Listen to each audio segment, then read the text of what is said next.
Well, good afternoon, everyone. I'm Troy Parkinson with Sage Presence. Thank you so much for tuning in today for today's webinar on elevating your high potentials, an overview of our 2021 fall cohort. This is an exciting program that we launched with Sage Presence that's specifically to help your high potentials within your organization. And today is really an interactive experience where we invite you to ask your questions throughout the experience. As they come in, I'll be monitoring the chat window or the Q&A box, so please feel free to ask your questions there. As we begin here, I'm going to introduce Sage Presence co-founder Pete Mcaleck, who is here today to tell us a little bit about the program and then have a nice, wonderful conversation with some of our previous graduates of the program. So ladies and gentlemen, please welcome Pete Mcaleck. Thanks so much, Troy. Welcome, everyone. So I imagine some of you are here because you are leaders of professional service firms, maybe architectural, engineering, and construction firms in particular, and you are interested in seeing what actually is the benefit of cultivating my high potential team members. And some of you might be high potential team members yourselves. You're interested in maybe checking out a potential program that would help you in your career. What we want to do for all of you today is, yes, of course, we want to talk about our program, Confident Presence for High Potentials, but we don't just want that. We don't just want this to be a commercial for the program. What we want is to communicate the synergistic value of professional development for team members. What happens for an individual when he or she cultivates his or her potential and transforms that potential into reality? What happens for that person as an individual contributor? And what happens for that person's firm when they really start to produce more, when they open up and begin to head down the road of larger contribution? What does that mean for not only them as an individual professional, but as a larger contributor, not only to their own firm, but to the clients that the firm serves? So that's what we want to do today. We really want to explore that topic. And our plan for exploring that topic is to talk to graduates of the program. So I would love to invite our guests today. So Sarah Kelly, Dave Lapree, Vanessa Hines have all gone through our program, and they've been kind enough to share this time with us and not only talk about their experience in the program, but talk about what's been going on with them and with their firm since they started engaging in the program. So welcome, everyone. Hey, Pete. Hey. Hey, Pete. Howdy, howdy. I would love to give each one of you an opportunity to talk about yourselves. So let's fill everybody in on you, your role, your firm, and maybe what you do inside of your firm, and maybe anything you want folks to know about your firm. So why don't we start with you, Sarah? Sure. So I'm Sarah. I work for a commercial general contractor based in San Francisco. We are a family-owned business since 1955. We have the feeling of your neighborhood builder, but we deliver large projects, predominantly in healthcare, but we're expanding in new markets, biotech. We've long served an education market. My role with the firm is a manager of marketing and strategic communications, which means the bulk of my work surrounds pursuits. So helping teams craft messaging that go into proposals, and also craft messaging for an interview environment with our clients. Great, fantastic. How about you, Vanessa? Hi, well, my name is Vanessa Hines. I'm a civil engineer with Widseth. We're a Minnesota-based company with 9 offices across the state. We're a multidisciplinary firm with architects, engineers, surveyors, and environmental scientists. We work with an array of clients. We're really founded on municipal engineering, but we've expanded to other market sectors similar to Sarah, healthcare, education, manufacturing, those types of things. As a civil engineer, I wear a lot of different hats. I work as a project manager, a client manager. I also do business development and community outreach. And that's just a little bit about me. Okay, great. Dave. Okay, I'm Dave Lapree. I'm a senior project manager for Donlar Construction. We are a general contractor. We do general contracting and construction management work. We're a Minnesota-based company, been around for 49 years now, family-owned business, and we self-perform demolition, concrete carpentry, and floor polishing, some of those items. As a senior PM, I oversee construction projects, a variety of them, both in the public bid market, but I'm more focused on the construction management side of our business. We do construction agency, CM, as well as CM at risk, and some design build as well. I also started getting more heavily involved in the business development end of things. So I've been given a role being a lead on a lot of our proposals that we put together, and heading up some of the interview process and advise others who may be getting set up for interviews on projects that we submit on, or best proposal projects that going to be a very popular type of delivery system for some entities. So that's enough, isn't it? Great, great. Now, I want to underscore something that Troy said when he kicked us off. I really want to invite all of the audience members to chime in with questions as they occur to you.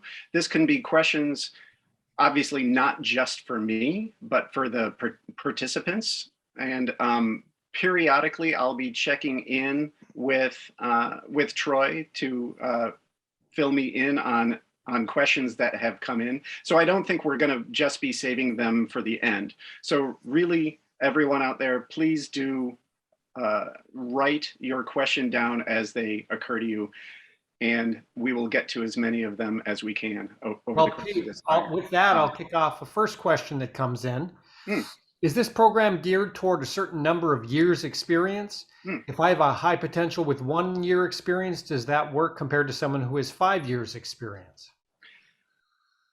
Great question. The answer is, if you perceive this person to be of high potential, and the definition of high potential is this person's got great, this person is contributing to the organization meaningfully right now. And as I look out across the future, do I see this person having the potential to contribute even more?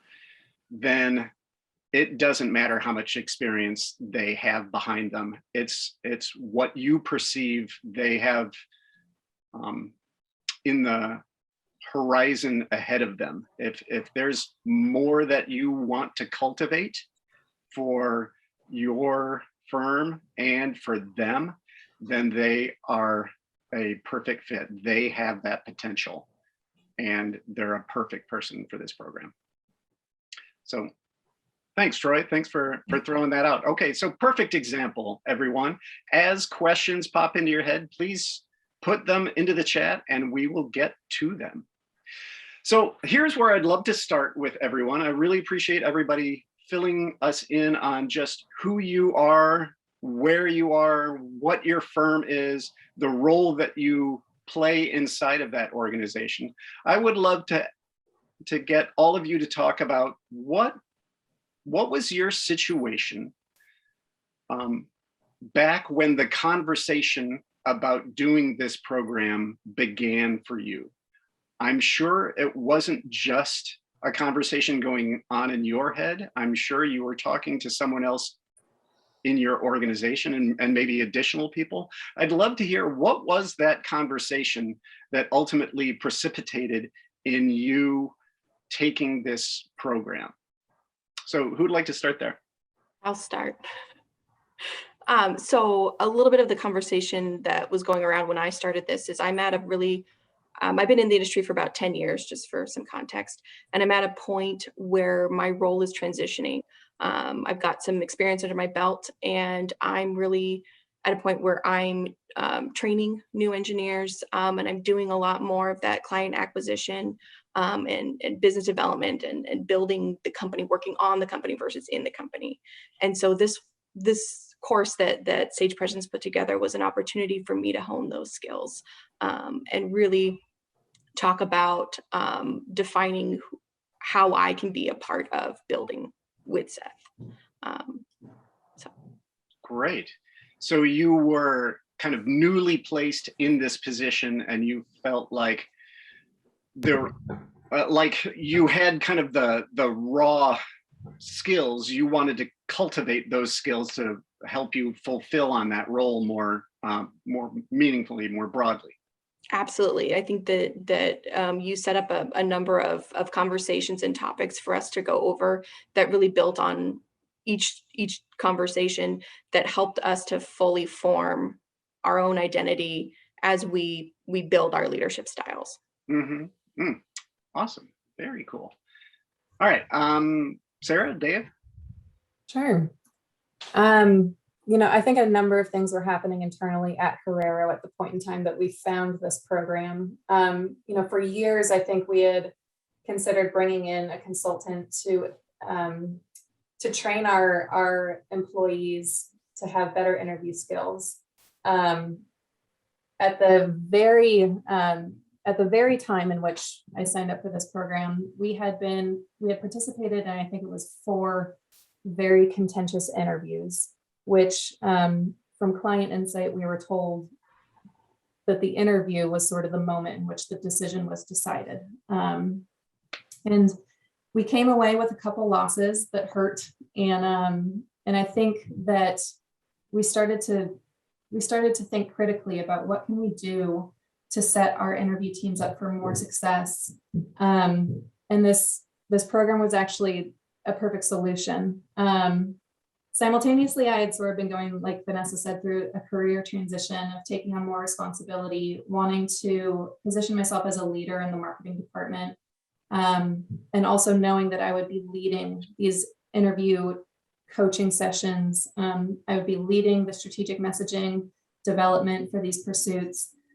So there were sort of 2 tracks. One was to figure out who I am as a leader in the organization. And the second was to sort of elevate the messaging that our team could deliver in a pursuit. Does that answer the question?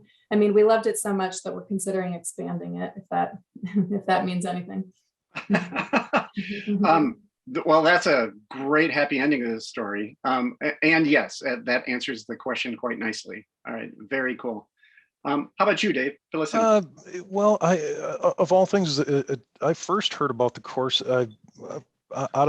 just by chance. I had looked at one of Sage Presence's advertisements about I believe it was video presence, something that had to do with interviewing and everything. And as it turns out, I'd been in business development since I started with the company 3.5 years ago, getting pretty heavy involvement with that. We just got through an interview that, and I'm not kidding, when there are people sitting in the interview, like watching people sitting like this throughout the interview and staring at everything but the camera and everything else. I happened to see one of the, it was a vlog, I believe that you folks had. I highly recommend those, by the way, too. But they talked about having some presence on the camera, and I saw that advertisement when the advertisement for this program came out. I looked at it and I thought, oh boy, I just heard that our education budget was kind of going downhill, and I thought, oh, okay, well, forget that. And as it turns out, that next day, my boss came in and said, "Hey, we'd like to sign you up for this course." And I said, "Yeah, I've already learned a little about it yet, and it sounds wonderful." And it has been really, really nice. Some great coaching. For me, it has helped me mentor some of the younger guys in our organization. So yes, when you talk about having younger people in that, I think absolutely it helps them. My first one of the biggest things that caught my eye in the thing was just that video presence during virtual interviews, because I was paralyzed during some of these interviews. The one we had just got done with, my boss said, "Boy, Dave, we had 15 minutes to talk, and you just didn't stop. You just went, rapid fire at all this. You got to slow down a little bit and get your points a little more focused and everything else." So that it was really some of those kind of things caught my eye with it, and it has helped me to better prepare for interviews.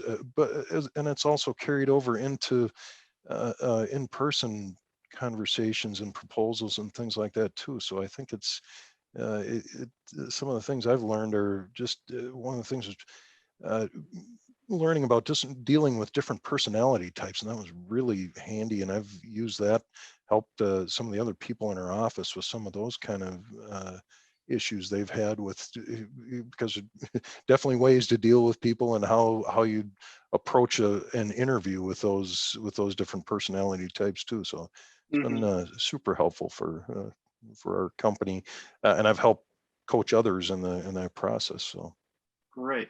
So Dave, just rewinding a little bit, is it because of the role that you were playing in the firm that kind of got you thinking that a program would be a good fit for you? definitely, yes. Yeah, as working, getting heavier involved into proposals and being the lead, a team lead on things like that. It helped me and has been helping me all along to create a more focused message in our proposals and interviews. So, but yes, I think the whole virtual interview too, it was having that presence on a screen.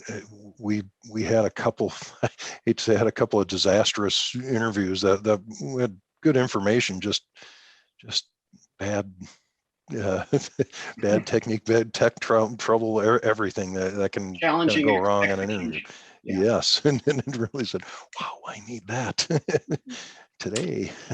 Got it. Got it. Yeah. So one of the things that I absolutely loved about the population of this of the group that you all participated in was that it was nicely varied. I mean, Sarah, the fact that you come from a marketing angle and several others were coming from sort of a mid-level angle. Another person who's not here today, I was very pleasantly surprised to discover a senior level owner of a small firm participated in this. And what he said brought him in is he's, kind of I guess, in his words, a stereotypical designer. So introverted, kind of shy, can get up and present, but historically has kind of gotten up to present and then presented. And then when it's all over, he'll realize, oh, wow, I didn't experience any of that. I kind of blanked out. There was so much anxiety and discomfort that I kind of blanked out throughout that entire presentation. And that's what got him into the room. So he's in a leadership position and he wanted to have more presence for that position. So I love the fact that people are coming from kind of all over the hierarchy. And that includes this marketing side of things, which Sarah, just your participation throughout the program really added a tremendous perspective that I think everybody else in the group particularly benefited from. Speaking of that, Pete, we have a question that came in specifically around Sarah's mentioning that the program helped her find her own unique leadership style. Is there anything specific you coach around leadership? And as part one of the question, and two, for Sarah, are there any aha moments that you had in the course that really helped you? Sure. Pete, do you want me to start, or do you want to add commentary around that? Okay. So maybe I'll just talk about the process, because I think it was more than just one tool or one skill that I picked up. The coursework is a really nice blend of group workshops in which we have breakout sessions and we get to practice concepts that Pete had taught us in the first hour of the workshop. And then separately, I met with Pete one-on-one every other week to further refine those skills. One of the big things that I was working on throughout the course of this program was communicating like a leader. And I think that marketing personnel are so often in a pretty interesting position of needing to champion pursuits. And I think, increasingly my teams are sort of looking to me for direction. They're looking to me to figure out, really, is this the message that we want to send? Is this message doing us justice? And there's a lot of I think this program armed me with a lot of sort of process and critical thinking strategies to figure out what is an appropriate message for the client. Everything from like an actual worksheet that I could fill out with my teams as we're gearing up for an interview, to just sort of, it's reframed the questions I ask of my team as I'm trying to, funnel us towards a point of view in any pursuit. And so the aha moment for me was sort of like a nice, I really felt after taking this program that I understood my value in my organization better than I ever had. I also realized that it was sort of, I had the autonomy to start communicating like a leader, to start owning these processes. So yeah, probably reiterating points that we've already made. No, this is great. This is great. Let me just hop on to this. One of the things that I've been aware of over the course of the last 20 years of working in the field with architects and engineers in construction is the marketing folks play a tremendously huge role in these firms. They bring a perspective that's not as an expert in the service that's provided, which makes it, I think, incredibly valuable to bring into the mix. You always want a variety of perspectives, and anytime you can get somebody from outside of the niche that you're in, you can understand how your audience will hear you. So marketing folks are in the right place at the right time to provide a tremendous amount of value to their firms. And far too often, the firms minimize that potential value, and they will treat marketing folks very often kind of like administrational people. You handle the slides, or you create the lead behind. The respect, I'm not saying across the board, but the respect is often not where it should be.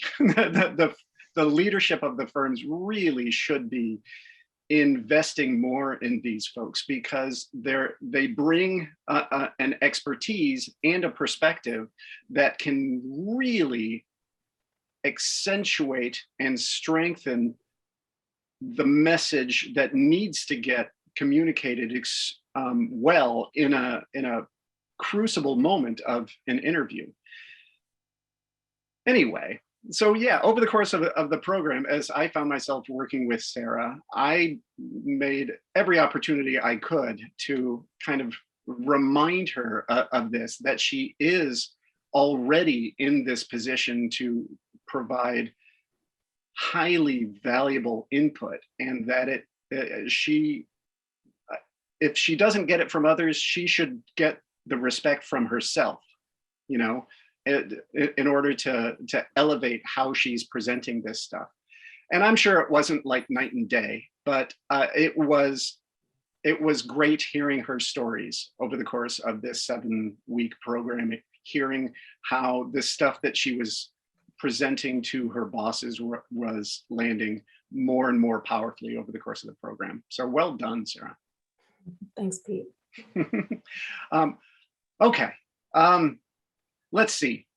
I'd love to hear, so we've talked a little bit about who we are. We've talked a little bit about the initial circumstance that kind of got us into the program.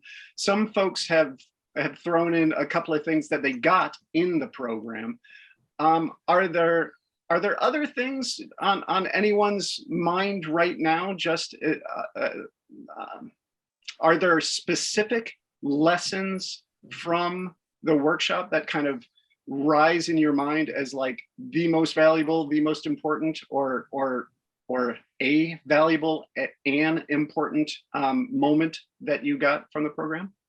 Yeah, going back to kind of the conversation that Pete, you and Sarah were having, one thing that I really, really loved about the structure of the program, so we did, the group meeting once every other week, and then we had that one-on-one meeting with you, Pete, once every other week. But there was one week, and I'm trying to remember which week it was, where you actually paired us off and we did the breakout rooms, and we actually got to talk to one another one-on-one and really get to know the other person's unique perspective of their jobs and their challenges. And I thought that was, we had a really great group. We had an architect, an engineer, a contractor, a marketing person, and an interior designer. So a really broad range across the industry, and getting that time one-on-one with the other individuals in our cohort. I really enjoyed getting to talk to each person and seeing their perspective and how all of our leadership roles kind of fit together while we're at different industry or in different parts of the industry and in different roles. We have a lot of similarities. And I think that was a kind of a theme too that we talked about when we had the big group meetings. Mm-hmm. And can you talk about that a little bit more? What's the value out of getting peers' perspectives? I imagine part of it is, oh, great, it's not just us who are suffering from this kind of problem.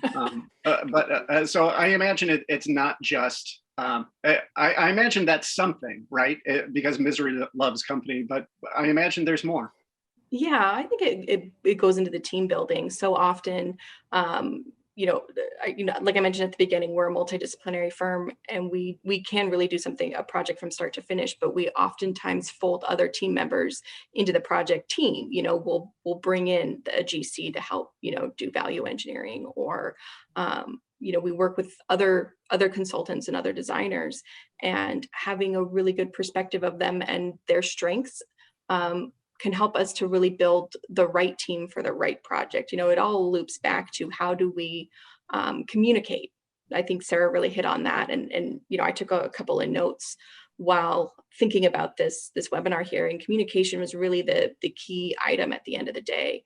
It's communicating internally, it's communicating with our colleagues, and communicating with our clients. It's sharing our story, it's sharing the process, it's sharing our knowledge, and really helping to make something come to life from start to finish.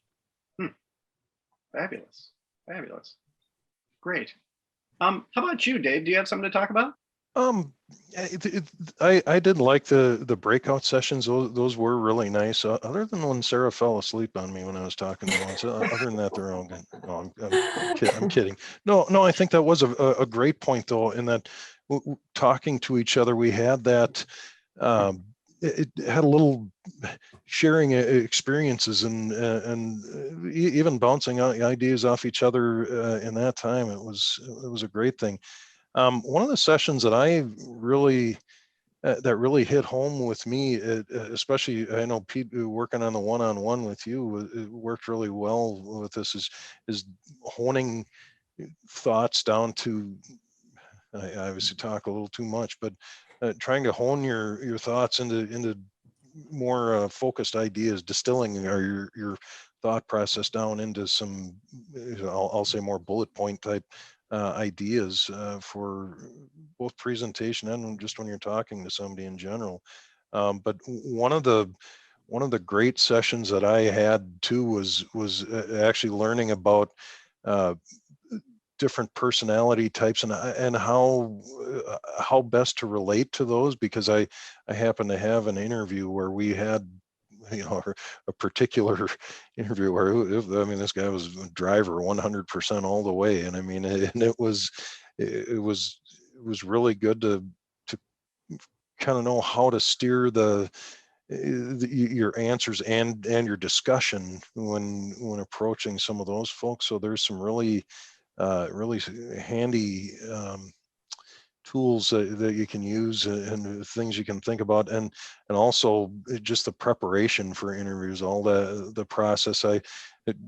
Honestly haven't had that many opportunities to use it since we really kind of focused in more on that, but probably have a few coming up that I'm kind of excited to utilize those things a little more. But I think we needed to internally be just better prepared in some things are more obvious when you think about them, but there's a lot of things that I think really helped me, if nothing else, organize my thoughts more in that preparation and help others in the group to as to what they might be able to do to try to use their strengths in the interview as well.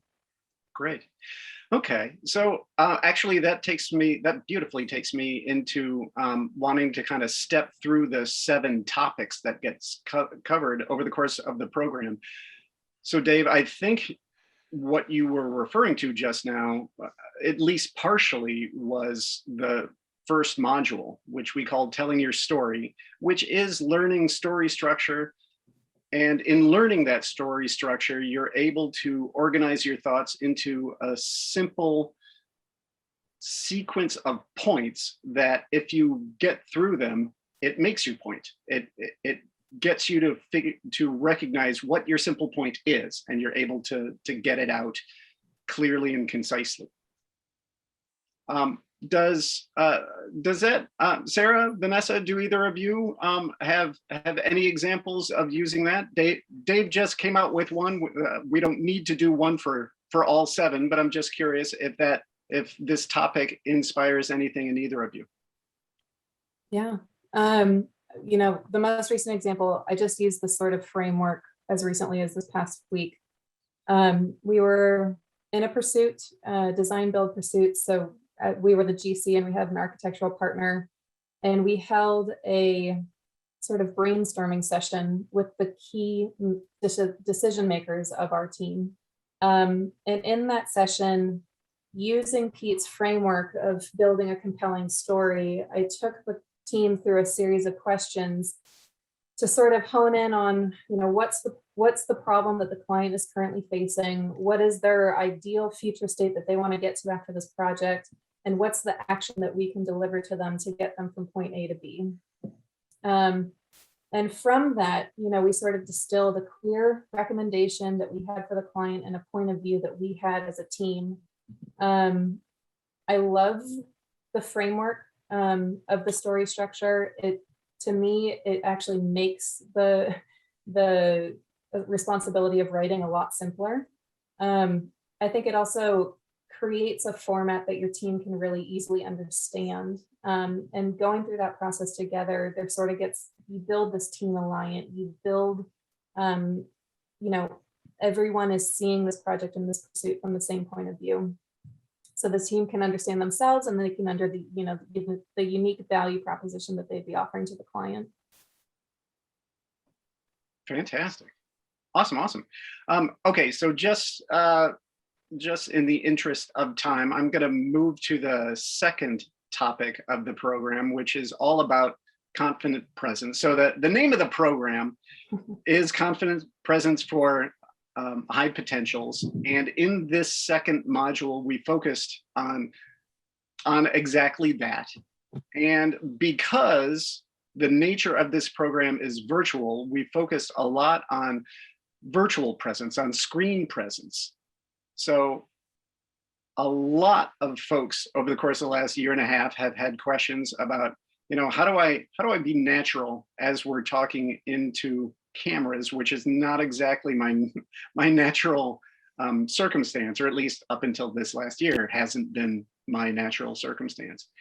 And so we spent a fair amount of time on not only getting comfortable, but getting powerful in front of a camera. And we were able to connect the dots as well to some face-to-face stuff. But I'd love to hear from any of the three of you about that, just about how the lesson in screen presence made a difference for you. I can speak for one. I know typically on I know one of the things you talked about, Pete, is I know we all may be sitting in this situation, but in several of the interviews that I conducted virtually, I found that standing it gives you a little more energy. You're I don't know. It maybe differs for different people, but I did find that standing definitely helped me to have a little better presence. I know Pete, you and everyone generally stand when they give when you're in our classes and everything, and I know that does change in your energy about it with that virtual presence, and that's something I used, and actually successful on one of the interviews for sure that we use that on. So some of those kind of things, and just the appreciating the screen and all that is really something that hit home with me, because like I was saying earlier, when you're watching people in interviews, people seem so disengaged and everything else, and I think you really can make a difference when you do have that a little bit of that better screen presence and appreciation for the lens and that. So. Mm-hmm, mm-hmm. I would love to hear if that lesson was able to kind of percolate throughout the organization for any of you. So one thing that I know that we've heard from a lot of our clients is that this whole challenge of everyone needing to be limited to their interactions with each other through the camera has been a real struggle. And everybody's talked about Zoom fatigue and the various kinds of challenges that teams have experienced of operating with cameras and screens. Can any of you talk about how the lessons learned around screen presence has affected the team beyond you? Yeah. Vanessa, did you have something? I'm just trying to brainstorm. I'll share mine quickly.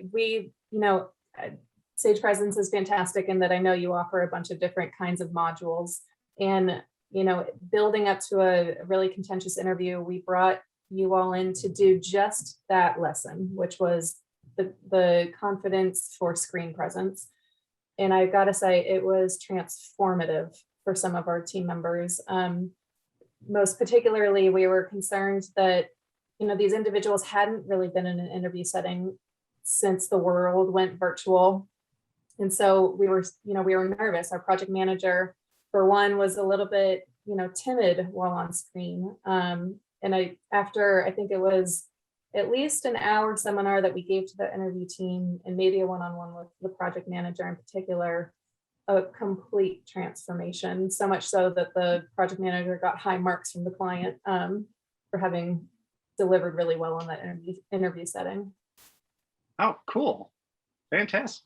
Congratulations. Great. Vanessa, do you have something, or should we move on? To the next one? Okay. One of the things that we talked about was really connecting through the lens and making sure that you actually have your camera on. I think we all got pretty comfortable showing up to meetings and not turning your camera on, and that kind of creates a culture of disengagement. And so really being a leader and making sure you turn your camera on, one person turns their camera on and you see everybody else turn theirs on. And it really encourages everybody to participate and engage. And I think, doing these meetings more virtually these days, you lose that connection that you get in person. And by having that presence through the camera helps us to maintain some level of connection with not only our colleagues, but also our clients. Mm-hmm. That's very cool. Let me just throw out something to the audience for just a second, because I want to make sure there's a little gift that I want to give everyone, which is, now that we are a year and a half into Zoom, a lot of people have kind of gotten to the point where it's like, they're 100% in, where they kind of assume that every interaction needs to be in front of a camera. And I've been trying to be a little bit more pickier and choosier about that. I've tried to be really conscious about when is it actually better to use a camera and when is it better to just be on the phone. So for example, I've been interviewing some of my clients. There are certain circumstances where I need to get some information from them. And in an interview, I'm doing a lot of writing, a lot of typing. And I find that I'm a better interviewer when I'm not distracted by the camera. And so when I've set those up, I have asked my interviewees, are you okay with us just doing this over the phone? And 100%, every single person that I talk to says, oh, sure, that would be great. So I want to invite everyone to be a little bit more conscious about their Zoom interactions and consciously choose them when they benefit from it. And if you determine, actually in these circumstances between the two of us or three of us or whatever it is, if you determine, it might actually be better to just do this via auto, then go the old-fashioned route. Go ahead and call somebody on the phone. Okay, that's enough of my preaching.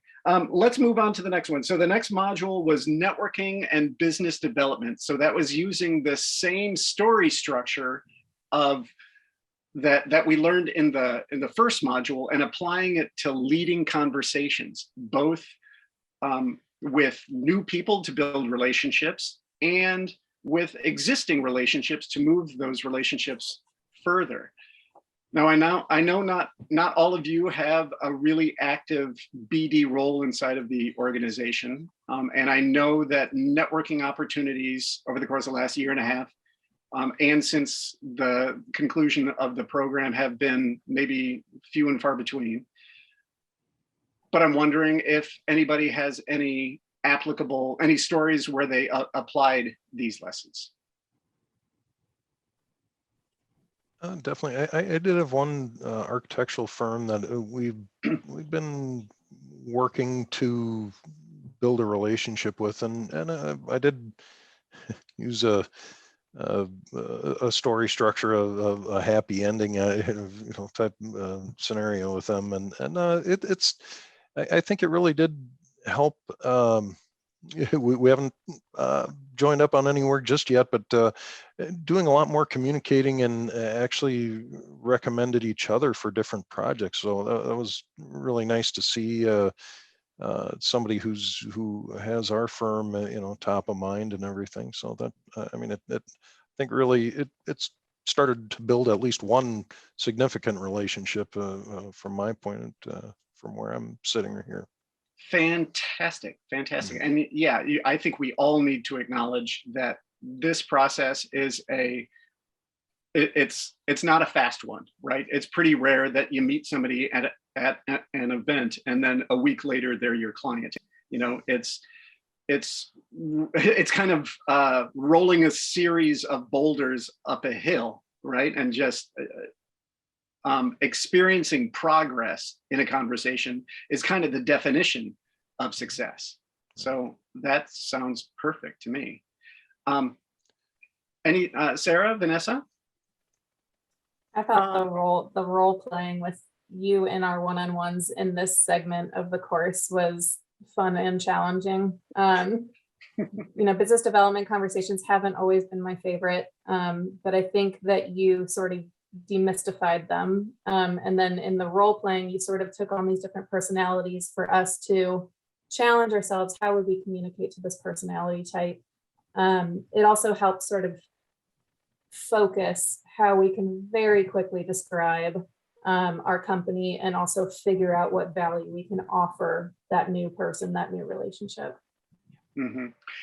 Perfect. And by the way, in case anybody out there is recoiling from the phrase role playing, the good news for you is I'm the only person doing the role playing. The participants are always consistently themselves. But thank you for bringing us to the next module, Sarah. The next one is adapting to different personality types. So the big lesson there is in recognizing that there are different people who have different communication preferences. You pick up on what their preferences are by noticing how they speak, and then you adapt to fit into their mode of communication so that you can give them what they're looking and listening for in a conversation. Sounds like you had some really successful experiences of that. One of the things I loved most about that segment, the personality segment, was that you encouraged us to even sort of evaluate our personal relationships. Mm-hmm. We've begun to understand not only our clients and our colleagues, but thinking about, our family members, our friends, and what kind of personalities they have, so that we can figure out how best to communicate a message to them so that it really lands. It was fun. It was a fun one. It was fun to hear everybody else's trial and error too with their personal lives. I thought that was, a special part of this program. Oh, very cool. Vanessa, it sounded like you might have something to chime in on. This is one of those ones where you had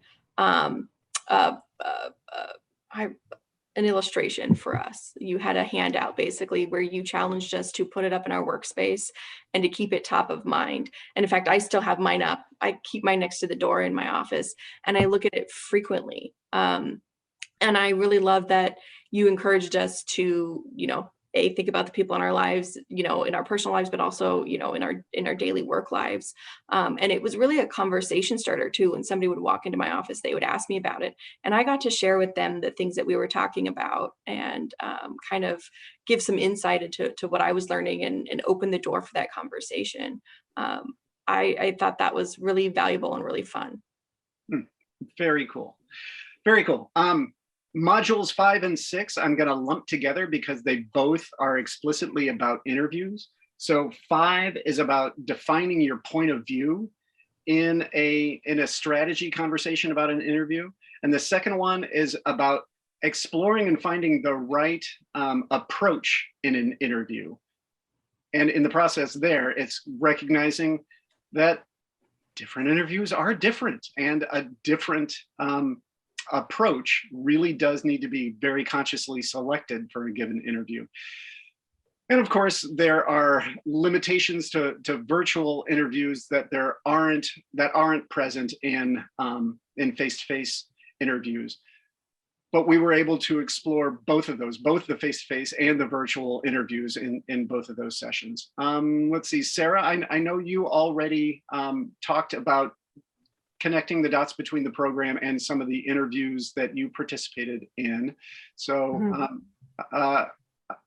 Dave, Vanessa, do either of you want to talk about how those modules helped with any particular interview that you've pursued? The one that kind of stuck with me, and that it did help in one particular interview. In fact, that one that we were successful in. I think putting presenting a challenge to the owner and telling them, throwing that challenge out there and telling them why, using our metaphor to let them help them remember us and why we should be why we're the right team for them. So Great. So you found the process was really helpful in leaving the prospect with a very specific, simple way to think of you. yes. Awesome. Awesome. Awesome. Okay. Now the last module is all about manifesting yourself as a leader. And kind of my favorite thing about the last module is it reviews so many of the points of the previous 6 modules and kind of packages them all together and creates this possibility of you as a very conscious leader, not only for your organization, but like for the community that you choose to serve.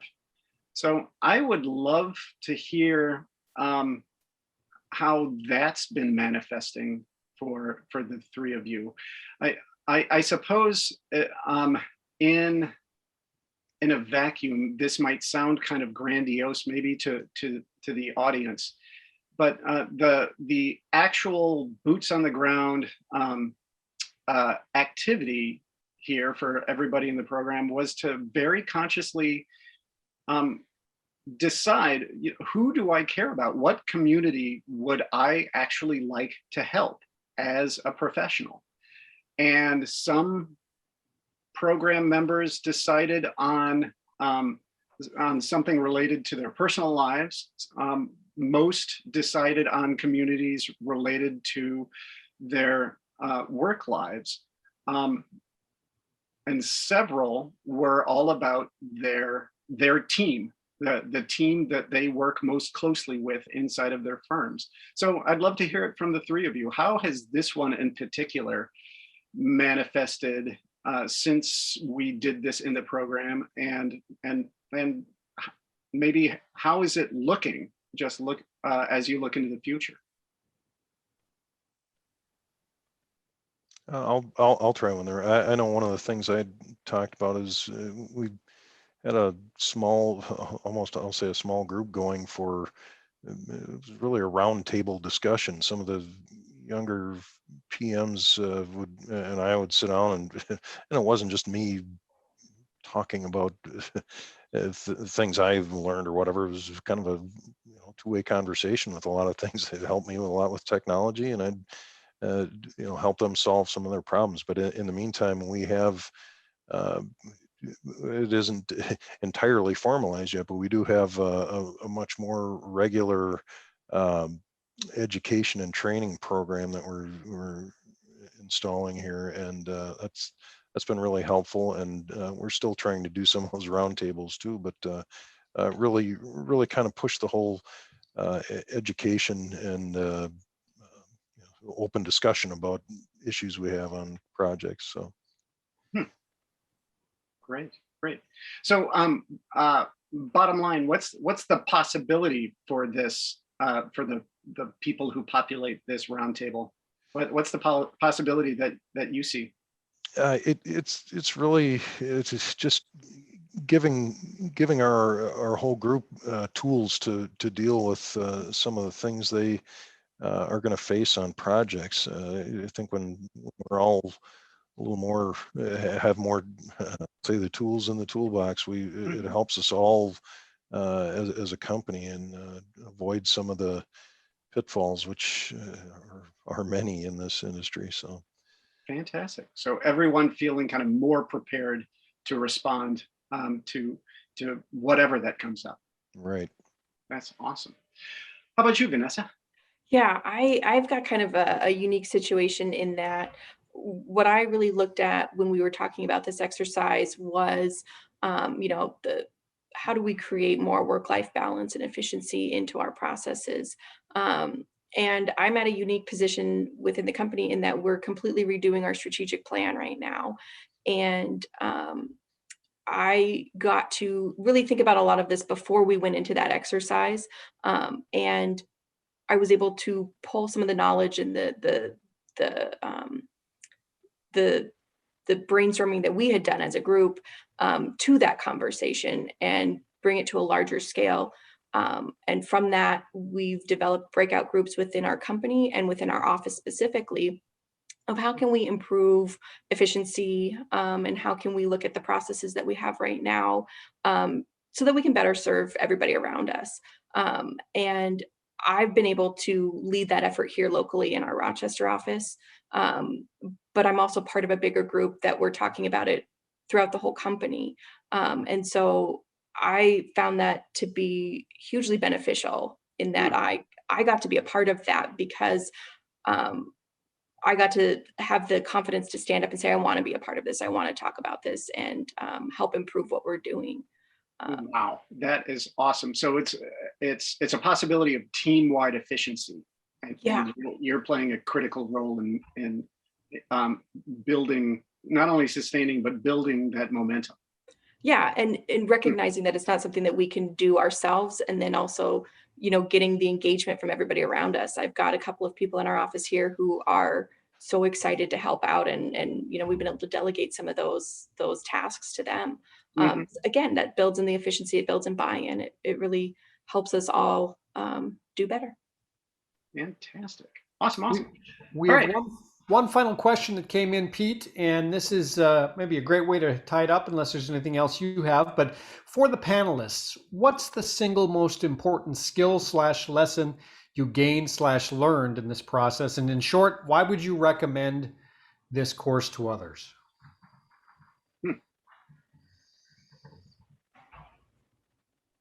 It's a big question. I think that's a really hard one because I know that I came away from this program with so much, but maybe it was simply the dedicated time to figure all this stuff out, to figure out who I am as a professional, what value I can bring to my organization, and then what lessons I can proliferate to my colleagues. I think so often we just are so busy with our heads down, doing our daily work, that we don't often get time to critically think about those things. So maybe it's that.